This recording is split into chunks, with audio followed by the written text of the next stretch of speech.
போடுறாங்க. காரக்கடலை தெரியுமா? கல்லக்கொட்டையில் வந்து போண்டா மாவு இது கடல மாவு, உப்பு, சர்க்கரை, சால்ட்டு எல்லாம் போட்டு சோட்டா மாவெல்லாம் போட்டு இது காரக்கடலை சர்க்கரை இல்லை காரக்கடலை வீட்டை போட்டு நல்லா முறுமுறுன்னு எடுக்கிறாங்க.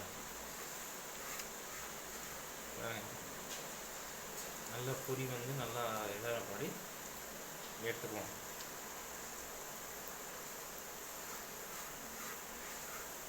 எப்படி கொதிக்குது பாருங்க. போட்டோன்னே நல்லா முருகலாக வெந்த பின்னாடி தாங்க எடுக்கணும்.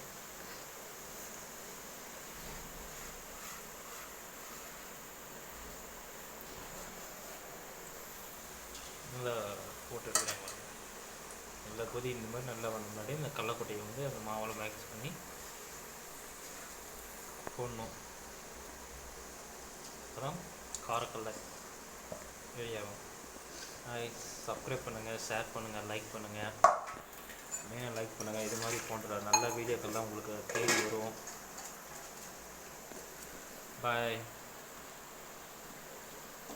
இது மாதிரி நல்லா போட்டு கலரணும். கலர்ச்சி நல்லா வந்து அந்த இது ஒரு பக்குவமாக வந்துருச்சா உஷாராக எடுக்கணும். கை மேலே எண்ணெய் கொட்டணும். இது ஒரு வித்தியாசமாக இருக்குது. ஆமாம், கடலக்கொட்டை போண்டா, கடலக்கொட்டை போண்டா பார்த்துக்கோங்க. கடலக்கொட்டை பக்கோடா கடலக்கொட்டை பக்கோடா இதுதாங்க. இன்னும் கொஞ்சம் வகையிலே போதும்.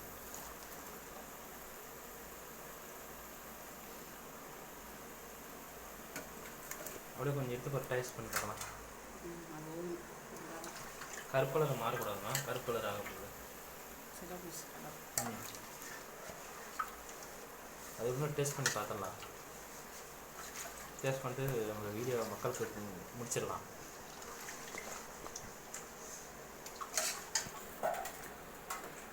அவ்வளோதான் வெந்துடுச்சு. இப்போ இறக்க போகிறாங்க. சும்மா லைட்டாக 1-2 போடுங்க.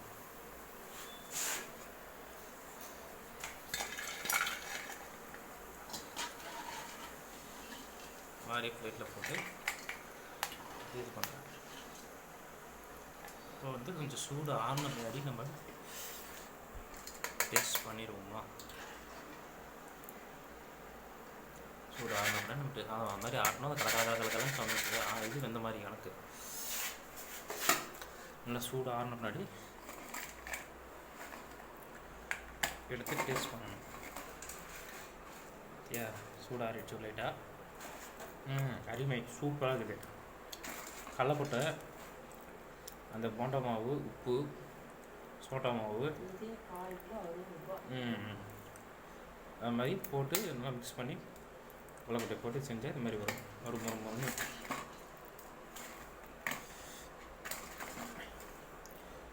பயங்கர சூடாகுது. நான் ஊற்றி சாப்பிட்றேன். நான் டேஸ்ட் ஓவர் டேஸ்ட் பயங்கரமாக டேஸ்ட். பாய். லைக் பண்ணுங்கள், ஷேர் பண்ணுங்கள், சப்ஸ்கிரைப் பண்ணுங்கள். மெயினாக மறக்காமல் பில் நட்டுங்க. சப்ஸ்கிரைப் பண்ணுங்கள். சரி பாய். சப்ஸ்கிரைப் பண்ணுங்கள்.